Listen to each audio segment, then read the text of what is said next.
Saludos y bendiciones. Nuevamente por acá, esta es su Escuela Teológica Integral Reformadora.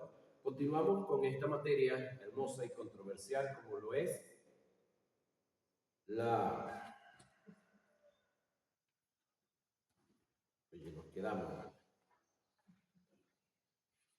el estudio de la escatología, lo que tiene que ver con el futuro de lo que va a acontecer a la iglesia y los que se quedan. Estamos analizando la parábola de la fiesta de las bodas. Una de las cosas que debemos de tener muy claro es que las bodas es una cosa y la fiesta de las bodas es otra cosa. En las bodas hay unos participantes o habemos unos participantes y en la fiesta de las bodas hay otros participantes. Entonces, el análisis nos va a ir dando a entender en cuál de ellas y en qué posición vamos a estar nosotros en estos dos acontecimientos. Vamos entonces a ver el significado que ya tenemos de lo que es la parábola de las fiestas de las bodas. El padre de familia es Dios, el hombre que arrendó la viña. La viña es Israel, no es la iglesia. Salmo 88 e Isaías 5, 1 y 7 y Jeremías 2, 21 son textos bíblicos que son usados como base para esta afirmación. El vallado es la ley, el cual separaba a Israel de los gentiles. El lagar en metonimia es el proceso de Dios con su nación mediante el mensaje de los profetas, del cual deberían hacer respuesta o debería haber respuesta en la aceptación de dicho mensaje en relación a Jesús como el Mesías enviado por Dios, mensaje que rechazaron de Jesús siendo el unigénito Hijo del Padre, al cual ellos tomaron y mataron. La torre es el cuidado que ha tenido Dios de su nación. ¿Cuál es su nación? Israel. Los labradores son los principales sacerdotes, lo que se conoce como el Sanedrín, los escribas y los ancianos de Israel, que rechazaron el mensaje de los profetas y el de Jesús también. Los otros labradores es la iglesia, pueblo creyente que surgirá de judíos y gentiles, una nación santa, pueblo adquirido por Dios. Primera de Pedro 2:9. La piedra es Jesús, desechado por su nación, el cual vino a ser y será la piedra principal del ángulo, el rey que gobernará todas las naciones después de ser juzgadas. Salmo 118:22. En relación a la piedra hay un segundo sentido en el pasaje y tiene un mensaje local, inmediato y uno escatológico. El mensaje local e inmediato se cumple en Jesús, siendo Él la piedra de tropiezo que con su mensaje actual, no ajustado a la tradición de los ancianos, era causa de confrontación a quienes le oían. Por eso la primera parte del texto dice: y el que cayere sobre esta piedra será quebrantado. En el mensaje escatológico hace referencia a Jesús cuando venga en su segunda venida y a establecer el reino, pero antes de que se establezca el reino, Jesús juzgará a las naciones. El juicio es relativo al arruinar, a arrasar, devastar. Por esta causa, la segunda parte del texto habla de desmenuzar, término que significa hacer pedazo, asolar, y sobre quien ella cayere, le desmenuzará. En el estudio que hicimos a esta parábola denominada de los labradores, nos podemos dar cuenta que no tiene relación directa con el programa de Dios y la iglesia. Por consiguiente, la parábola que vamos a estudiar, denominada la fiesta o banquete de boda, donde se encuentra la expresión muchos son los llamados, mas pocos los escogidos, tampoco tiene nada que ver con la iglesia, ya que es una continuación y complemento de la primera parábola. De ser así, ¿quiénes son los llamados y quiénes son los escogidos?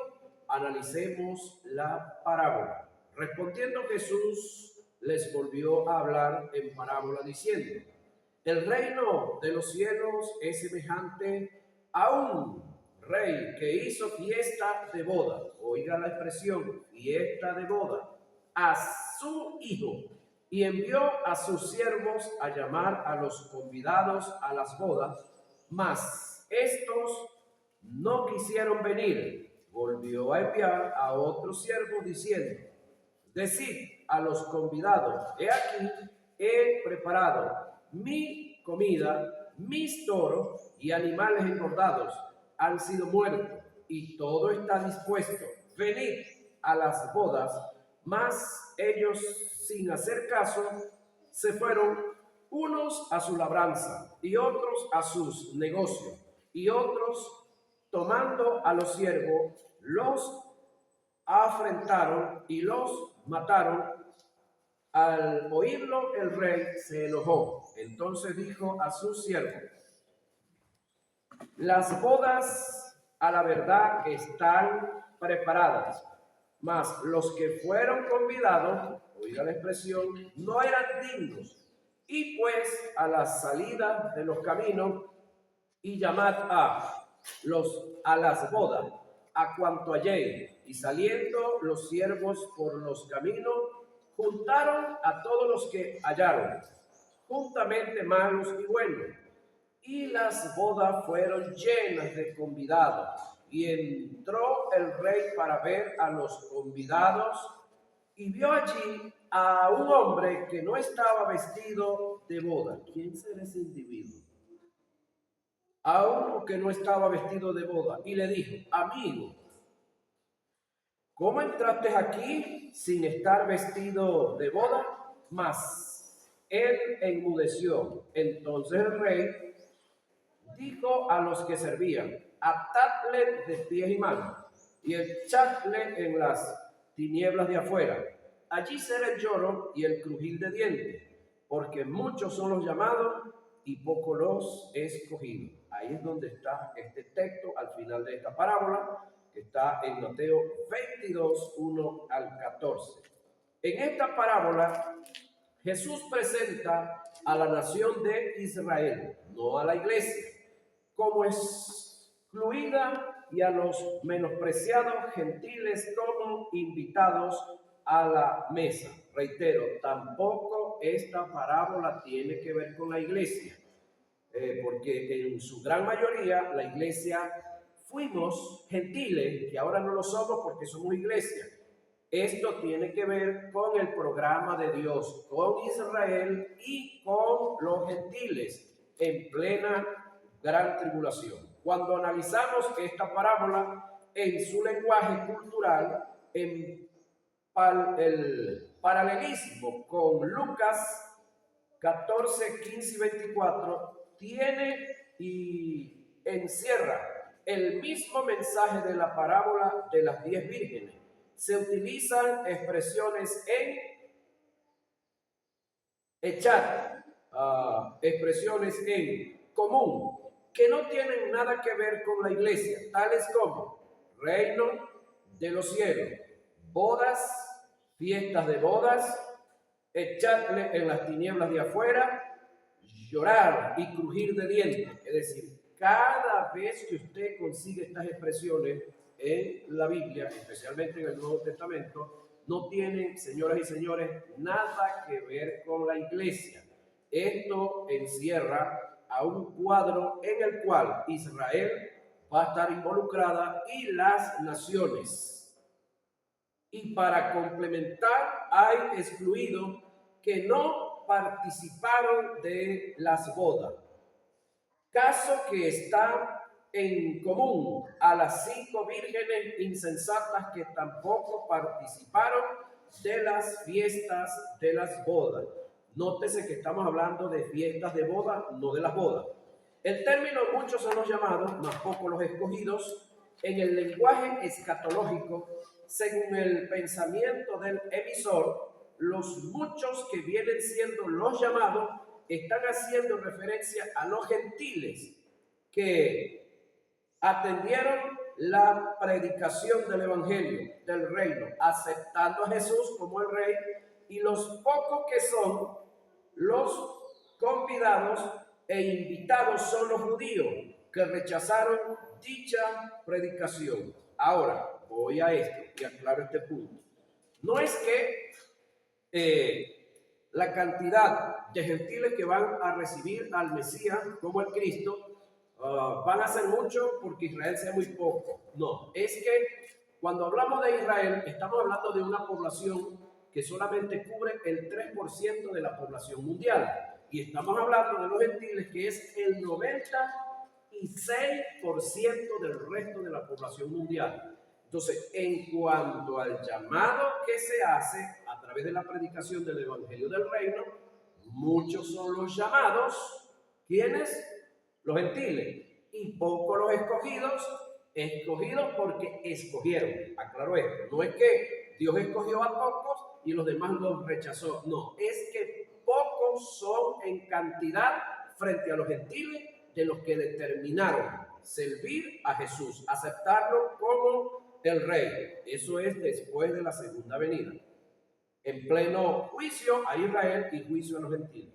En el sentido simplificado, lo que Jesús quiso decir fue, en comparación a los que escogí, que fueron una nación, son muchos los que llamé, que son todas las naciones. Y según tengo entendido, creo que hay 193 naciones, aunque otros hablan de 203, no sé cuál sea, si es que hay unas que las cuentan 2 veces. Me parece que es eso. Entonces, en comparación, oiga esto, a 193, si es que son 193 según las cuentas de la ONU, está llamando a una, que es Israel. ¿Cuántas le quedan? 192. ¿Habrá una diferencia entre 1 y 192? Abismal, inmensamente grande. Ahora, debemos descartar por completo que este pasaje esté haciendo alusión al arrebatamiento de la iglesia en un supuesto legado, que esta parábola esté haciendo referencia al rechazo que los judíos le hicieron en el presente a la predicación de las buenas nuevas que Jesús venía predicando, y que dicha predicación se extendió a los gentiles. No da pie para tomar este pasaje para adjudicarlo al arrebatamiento de la iglesia. El uno será tomado y el otro será dejado. Mateo 24, 40 y 41. Vamos a analizar esto también. ¿Quiénes son los tomados y quiénes son los dejados? Según Mateo 24, 40 y 42, vamos a hacer el análisis. Según la doctrina del arrebatamiento parcial, los tomados son los que son raptados al cielo y los dejados son los que quedan. Pero tenemos que entender algo bien importante. No debemos tomar estas dos parábolas y darles el significado que nos parezca para tratar de apoyar una opinión o teoría en contra de otra. El estudio concerniente de la Biblia no es aquel que trata de buscar cómo apoyar su opinión, sino es aquel que busca las verdades verdaderas, verdades eternas, que ellas contienen en sus inspiración, a fin de que le sea iluminado los revelado en ella, con el propósito de extraer el contenido de la verdad. Al estudiar las Sagradas Escrituras, tenemos que permitir que ella misma se explique y que el Espíritu Santo, quien la inspiró, nos ilumine sus verdades. La Biblia fue escrita originalmente en hebreo, en su gran mayoría, griego y parte en arameo, y no en ninguno de los idiomas modernos de hoy en día. Así que no debemos darle significado o interpretaciones a las palabras de la Biblia basados en los idiomas modernos. Por eso el estudio de la Biblia sí, debemos dejar que ella misma se explique.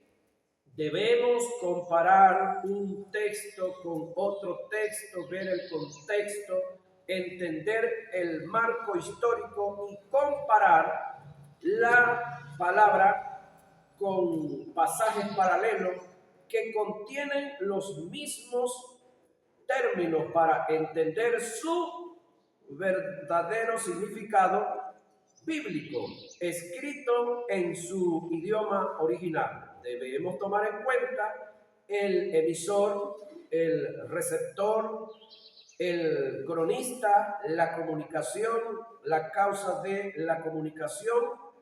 Vamos a descubrir qué significa el ser tomado y el ser dejado. En su marco bíblico citemos el pasaje. Entonces estarán dos en el campo. El uno será tomado y el otro será dejado. Dos mujeres estarán moliendo en un molino. La una será tomada y la otra será dejada. Esto está en Mateo 24, 40 y 41. Muchas personas, al leer estos textos, lo aplican al arrebatamiento de la iglesia, pero como hemos expresado, no debemos darle nuestra propia interpretación a lo dicho en las Escrituras y creer que el pasaje bíblico insinúa lo que nosotros creemos. A eso se le llama entrar en el campo de la eisegesis. En estos versos no se encuentra la palabra rapto, ni arrebatamiento, ni se menciona el cielo. Jesús ni siquiera dice cómo es que es tomado, ni por qué es tomado, ni a dónde es llevado. Cuando es tomado, Jesús está usando un símil como figura retórica, comparando su venida con los días de Noé. Y para entender lo que realmente Jesús está exponiendo en estos versos, tenemos que estudiar los detalles de lo que pasó en los días de Noé. Como Jesús utiliza la catástrofe diluviana como comparación a su discurso, vayamos al relato para ver qué nos dice para comprender dicho discurso. Es imposible tener entendimiento a lo dicho por Jesús en este pasaje de Mateo 24 si no se toma en cuenta las referencias que él hizo de los acontecimientos en relación a los días de Noé. Y he aquí que yo traigo un diluvio de aguas sobre la tierra para destruir toda carne en que haya espíritu de vida debajo del sol. Todo lo que hay en la tierra morirá. Mas estableceré mi pacto contigo y entrarás en el arca, tú, tus hijos, tu mujer y las mujeres de tus hijos contigo. Y lo hizo así Noé, hizo conforme a todo lo que Dios le mandó. Eso está en Génesis 6, 11 al 14, 18 y 22. Era Noé de 600 años cuando el diluvio de las aguas vino sobre la tierra. Y por causa de las aguas del diluvio entró Noé al arca, y con él sus hijos, su mujer y las mujeres de sus hijos. Todo lo que tenía aliento de espíritu de vida en su nariz, en sus narices, todo lo que había en la tierra murió. Así fue destruido todo ser que vivía sobre la faz de la tierra, desde el hombre hasta la bestia, los reptiles y las aves del cielo, y fueron raídos. Oiga la expresión, llámele la atención a esta palabra, fueron raídos. El término es tomados de la tierra. Y quedó, ¿quiénes quedaron? Dejados solamente Noé y los que con él estaban en el arca. Génesis 7, 22 y 23. Entonces el término que hay que pararle y hacerle oído y estudiar un poquitico es raído y quedó. Entonces si Jesús está comparando su segunda venida, porque no es el arrebatamiento, está comparando su segunda venida, tenemos que ir al análisis. Segunda venida, no arrebatamiento. Es interesante notar aquí que Noé le predicó al mundo y antidiluviano con el poder del Espíritu Santo que Dios estaba a punto de destruir al mundo. Este mensaje pregonado por Noé no fue atendido por los habitantes de aquellos tiempos. De igual forma, en los últimos tiempos, no en los suyos ni en los míos, sino en los de los 144,000 y los 2 testigos, se pregonará y se anunciará el evangelio del reino. Mensajes que no serán tomados en cuenta por los habitantes de la tierra, en un gran número, por supuesto. Según el relato bíblico que acabamos de leer, debemos hacernos una pregunta. ¿Quiénes fueron los tomados y los dejados? ¿Sí? ¿Quiénes quedaron? Quedados. El término hebreo que se usa aquí como dejar o quedar en referencia a Noé y su familia es shahar. Y esta palabra significa lo que queda preservado o resta después de una gran calamidad o destrucción. Encontramos la misma palabra en Éxodo 14, 28. Por favor, leen y estudian los textos en su casa. Josué 8, 17 y 22. Isaías 24, 6 y Ageo 2, 3. Ahí se consigue la palabra dejar, que tiene que ver con shahar, que es lo que quedó después de una gran catástrofe. En todos estos versículos que utilizan el término shahar, siempre se refiere a personas o seres vivientes que quedan con vida, tomados, es decir, los que son quitados o raídos de. La palabra hebrea que se usa aquí es lakat, que significa raídos, escuche esto, atrapar, capturar, retener, alzar, sorprender en un acto vergonzoso. Encontramos la misma palabra en Deuteronomio 2:35, número 32, 39 al 41 y 34, 14 al 15. Josué 8:8, Primera de Reyes 9:6 y 16:18 y Segunda de Reyes 32:18 y 28:18.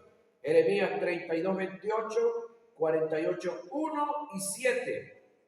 Eclesiastés 7:26, Proverbios 5:22, 11:6 y 16:2. Jeremías 48:1, 7:32, 8:37 y 8. Y Daniel 11:8 y Habacuc 1:10. Juan 8:3 y 4 y Lucas 9:30 y segunda a Corintios 11:20 y 12:16. Esto tiene que ver, escúcheme, con el término lacat, que significa raídos, atrapar, capturar, retener, enlazar, sorprender en un acto vergonzoso, que es lo cruel del caso. Y la mayoría de nosotros, por muchos años, estuvimos metiendo a la iglesia en esta área. Bueno, yo entiendo que muchos lo hicimos, pastor, por ignorancia, por desconocimiento.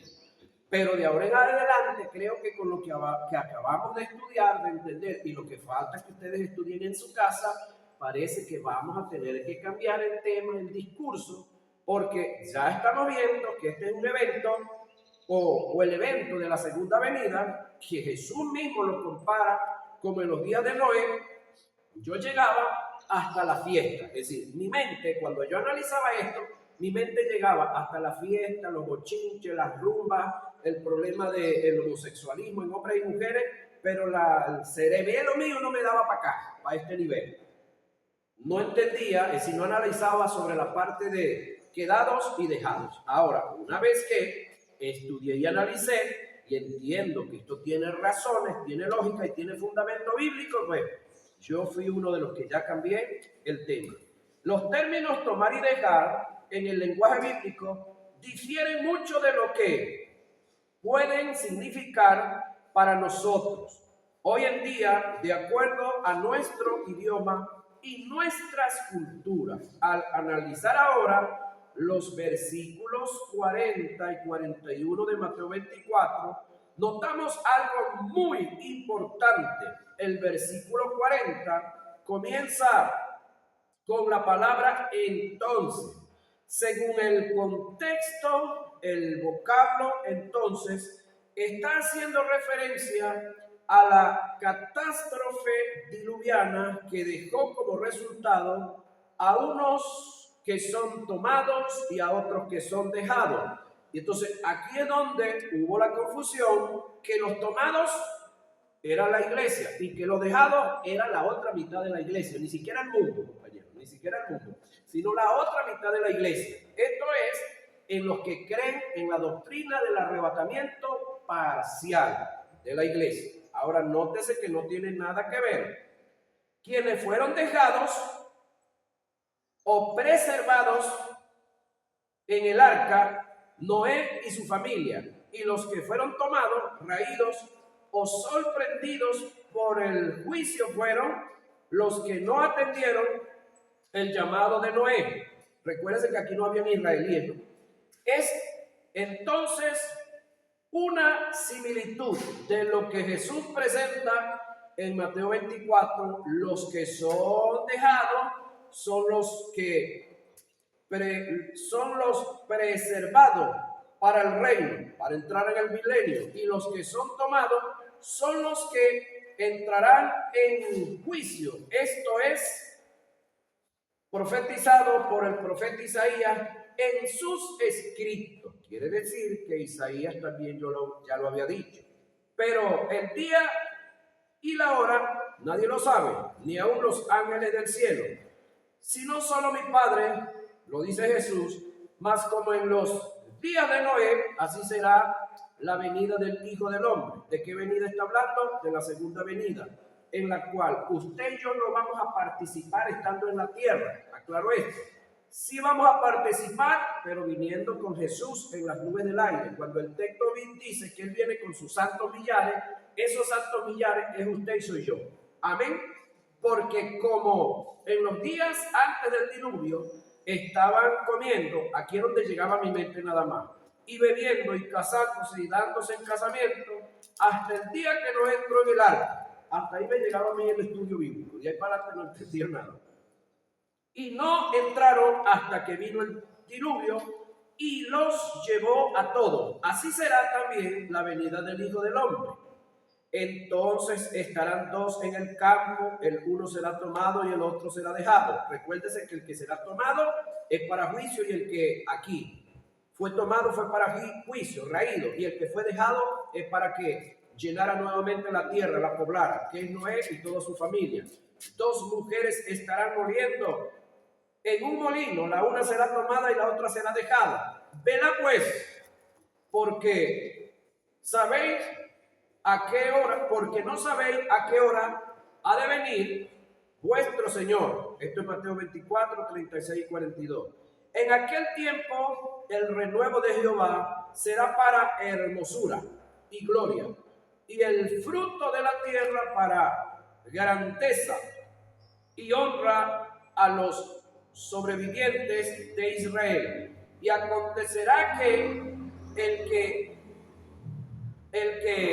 quedare en Sión y el que fuere dejado en Jerusalén será llamado santo. Todos los que en Jerusalén estén registrados entre los vivientes, cuando el Señor lave las inmundicias de las hijas de Sión y limpie la sangre de Jerusalén de en medio de ellos, son con espíritu de juicio y con espíritu de devastación. Esto es lo que dice Isaías referente al caso. Entonces, los que queden en Sión y el que fuere dejado en Jerusalén será llamado santo. ¿Cómo será llamado? Santo. Los que queden. Pero el detalle está que la gente usó estos textos para hablar del arrebatamiento. Y estos textos no tienen nada que ver con el arrebatamiento, señores y señores. Estos textos tienen que ver con la segunda venida. Cuando Cristo venga en su segunda venida, hay un juicio a la nación de Israel. Cristo los llama a todos y el que lo acepte y lo reciba a él como el Mesías, como el Cristo, como el Ben David, que ellos esperan porque les llegó como el Ben José y por eso es que no lo aceptaron. Entonces, cuando Él venga ahora como el Ben David, todos los que acepten a Jesús quedarán. Y los que no lo acepten, para el desierto a morir. ¿Se recuerda lo que pasó cuando venían de Egipto? Los de 20 años para abajo y los de 20 años para arriba, ¿qué pasó con ellos? Los que quedaron, tomaron la tierra. Y los que no, al desierto a morirse. Ahora va a suceder lo mismo. He ahí el escritor de Eclesiastés, si mal no recuerdo, donde en un texto por allá dice que no hay nada nuevo debajo del sol. ¿Qué es lo que sucederá, señoras y señores? Lo que ya sucedió. Es decir, la historia se repite nuevamente. Ahora, el caso es que estos textos los estábamos usando para arrebatamiento, que no tiene nada que ver, porque aquí hay escogencia. Hay raptados y hay dejados. Entonces, lo mismo que sucederá con Israel, señoras y señores, va a suceder con los gentiles. Con la diferencia que me llama la atención, que los israelíes que no acepten al Mesías para el desierto, a morirse, lo vamos a ver más adelante. Pero los gentiles que no acepten al Mesías, de una vez Pedro, van al lago que arde con fuego y azufre. Ni siquiera van al infierno. Es lo tremendo del caso. Eso lo vamos a ver más adelante. Ahora, porque donde quiera que estuviera el cuerpo muerto, allí estarán las águilas. Mateo 24, 28. Estudiemos y analicemos esta parte. Estas son expresiones que se han utilizado para hacer referencia al encuentro de la iglesia con su Señor en el momento del arrebatamiento. Expresiones que en sentido tipológico pierden toda veracidad, ya que no se puede comparar, oigan, a Cristo con un cuerpo muerto. Muchos han interpretado a las águilas como la iglesia y el cuerpo muerto como a Cristo que viene a su encuentro. Las dos aplicaciones pierden fuerza en el sentido simbólico y tipológico. La verdad del caso es que el cuerpo muerto en estado de putrefacción representa la corrupción, la condición de pecado en la que estarán las naciones en el momento de la venida del Señor. Y las águilas o buitres, que son un tipo de carroñero que devora la pobredumbre, representa el juicio que ha de venir con Jesús para juzgar a las naciones por la condición de pecado. Porque como el relámpago que sale del oriente y se muestra hasta el occidente, así será también la venida del Hijo del Hombre. Porque donde quiera que estuviera el cuerpo muerto, allí se juntarán las águilas. Mateo 24, 27. Es decir, este texto tampoco tiene nada que ver con el arrebatamiento de la iglesia, tiene que ver con la segunda venida. Traslado de la iglesia durante la tribulación. Es decir, aquí terminamos esta escuela, la cual alega que parte de la iglesia se va en el arrebatamiento y la otra parte se queda. Ahora vamos a esta otra escuela. Traslado de la iglesia durante la tribulación, es decir, tribulación. Analicemos esta parte.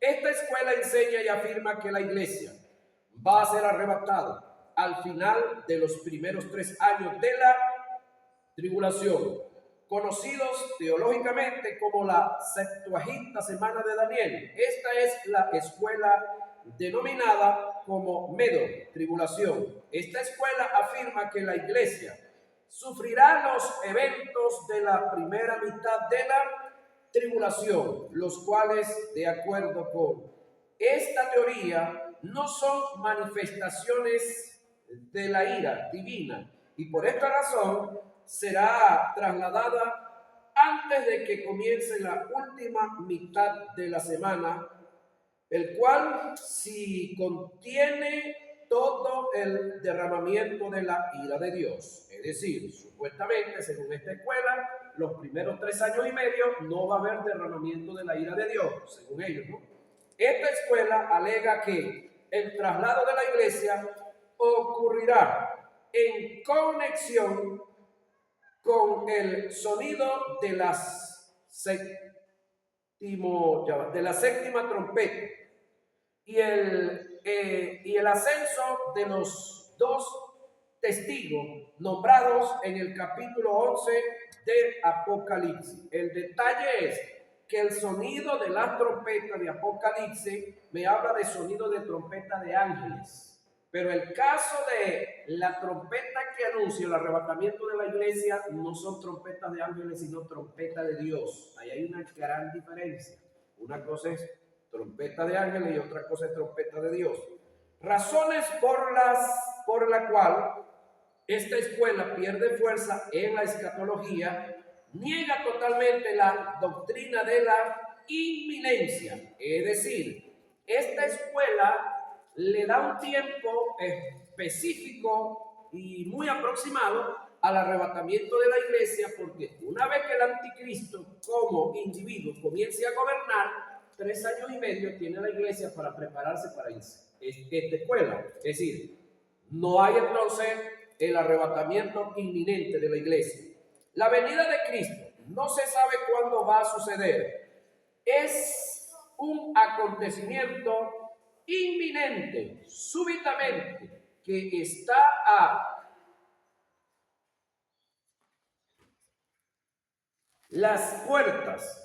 Es tan inminente dicha venida que no está sujeta a señales. El apóstol Pablo, que fue a quien se le reveló el misterio del arrebatamiento de la iglesia, no sujetó dicha venida a señales. Si la iglesia va a pasar por los primeros 3 años y medio de la tribulación, marcará un lapso exacto donde se conocerá el tiempo del traslado de la iglesia, perdiendo la inminencia del arrebatamiento en su lenguaje. El apóstol Pablo afirma que la venida del Señor puede ocurrir en cualquier momento, hasta el punto que se contó entre los que iban a ser transformados.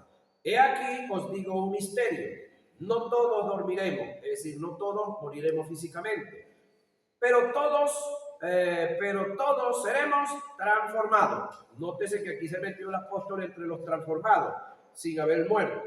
En un momento, en un abrir y cerrar de ojos, es decir, inminente, a la final trompeta, porque se tocará la trompeta y los muertos serán resucitados, incorruptibles, y nosotros seremos transformados. Eso está en 1 Corintios 15, 51 y 52. Tampoco queremos, hermanos, que ignoréis acerca de los que duermen, es decir, los que murieron físicamente, para que no os entristezcáis como los otros que no tienen esperanza. Porque si creemos que Jesús murió y resucitó, así también traerá Dios con Jesús a los que durmieron en él. Por lo cual os decimos esto en palabra del Señor, que nosotros, Pablo metiéndose entre el grupo, que nosotros que vivimos y que habremos quedado hasta la venida del Señor, es decir, pregunto yo, ¿Pablo está mintiendo aquí? ¿Pablo está mintiendo aquí? No. Pablo está supereditando el arrebatamiento de la iglesia a lo que se conoce como la doctrina de lo inminente. Es inminente. No precederemos a los que durmieron, porque el Señor mismo, con voz de mando, con voz de arcángel y con trompeta de Dios, descenderá del cielo, y los muertos en Cristo resucitarán primero. Luego nosotros, los que vivimos, los que hayamos quedado, nuevamente se mete, seremos arrebatados, es decir, todos, juntamente con ellos, en las nubes, para recibir al Señor. ¿A dónde? En el aire. Y así estaremos siempre con el Señor. Escuchen. Si la iglesia estudia con seriedad y análisis estas partes de la Escritura, la iglesia de Jesucristo no va a tener problemas cuando se levanten falsos ungidos o falsos cristos y comience alguien, por decir algo, a predicar en Guanare. Y ese que está predicando en Guanare, es decir, le ponga los dientes de oro a todo el mundo, las muelas de plata, es decir, le eche plata en la cuenta del teléfono, le meta plata en la cuenta bancaria, le haga crecer o multiplicarse los sacos de café allá en el sitio donde se guarda, le quite todas las enfermedades a la gente. Es decir, ese tipo de seres que van a ir surgiendo y que han surgido en diferentes tiempos, pero que no son ungidos de Dios, que son falsos ungidos. La iglesia sabe ya, por lo que está escrito aquí, por supuesto, la iglesia que estudia, que su encuentro con su Señor va a ser ¿a dónde? En las nubes de la vida. No en Guanare, no en Barquisimeto, no en Aroa, no en Maracaibo, no en Alemania, en ningún país de la tierra. Nuestra reunión con nuestro Señor va a ser ¿dónde? En las nubes del aire. Por lo tanto, surjan los falsos cristos que surjan, nosotros tenemos que estar quietos y confiados en Él, porque no son los milagros los que dicen quién es quién. En la Biblia tenemos una respuesta para saber quiénes realmente son de Cristo, quiénes realmente son de Dios. El texto dice: por sus frutos los conoceréis. ¿Y cuáles son esos frutos? Amor, gozo, paz, paciencia, benignidad, bondad, fe, mansedumbre y templanza. Y todo lo que sea semejante. Entonces, no son los milagros, no es que hablen lengua, no es que eche candela, no es que reparta dinero, no es que reparta lluvia de oro, lingoticos de oro, que reparta diamantes, que le aparezcan diamantes en el bolsillo de la gente. Es más, todo ese tipo de predicadores, cada vez que yo me profundizo en las escrituras, les tengo más recelo, pastor. Yo, Octaviano Torres, les tengo más recelo y me causan ruido. Porque, ¿cuál es la gracia? Que en un culto suyo, en un culto mío, supuestamente caigan pelotitas de oro en las manos de alguien y no se puedan juntar para reunir 1 kilo de oro y de esa manera ir venderlo y comprar las tapas que faltan allá, por decir algo, ¿no? O vender medio kilo de oro de todas esas pelotitas que cayeron o de las canchas que cayó y venderle, mejorar cosas dentro de las iglesias, o llevar a operar a un hermano o a una hermana que necesite ser operado, por decir algo, ¿no? Entonces, son cosas, yo no estoy en contra de las supuestas lluvias de escarcha y cuantas cosas más, pero ya va. Mi pregunta es, Pedro, ¿en qué edifica eso?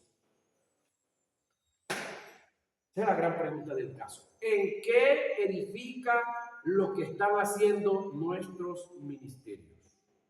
O lo que supuestamente se están dando en algunas campañas, en algunos lugares, en nuestros ministerios. Ahí está la pregunta que tenemos que hacer. ¿A quién edifica? ¿En qué edifica esto? A la iglesia de Jesús. Amén. Nos vemos en nuestra próxima hora de clase.